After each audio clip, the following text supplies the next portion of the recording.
we will learn about inscribed angles.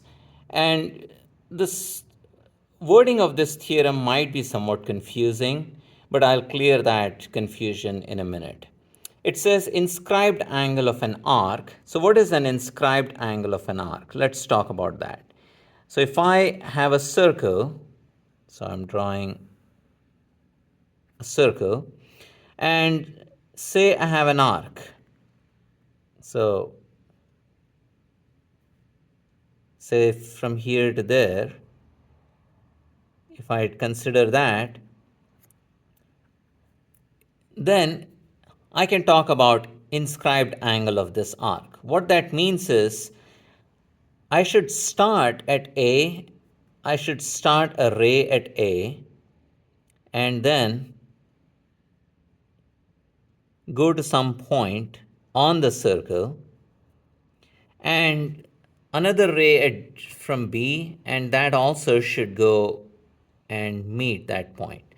Then this angle is called the inscribed angle of arc AB.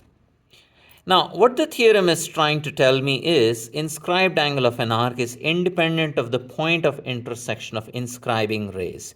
Now, these two, so let's say this is C, then AC and BC are what I'm calling inscribing rays. So whether I take that point or if the inscribing rays met here, these two, so let's call this as C prime, then the theorem says that this angle and this angle are going to be equal. Now, how do we prove that? Just go ahead and join AB and pick some point in arc AB. So call it D. So if you were to join AD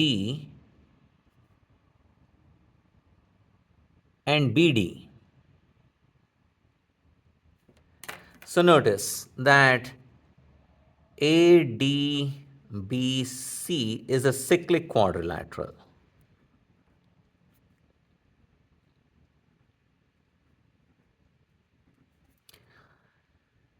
Which means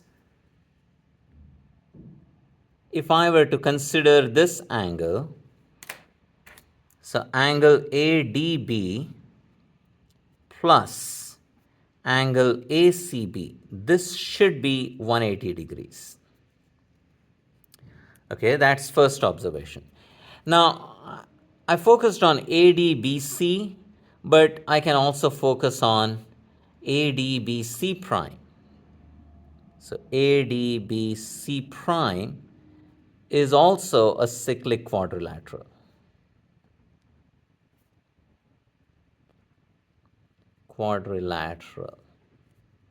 Which means again ADB plus angle AC prime B is also 180 degrees.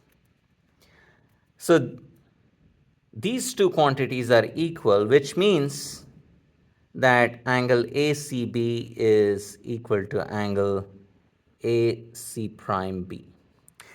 So notice that this is a supplement of angle D, and this is also a supplement of angle D, which means these two must be equal. So whether the inscribing rays met at C or met at C prime, it does not matter.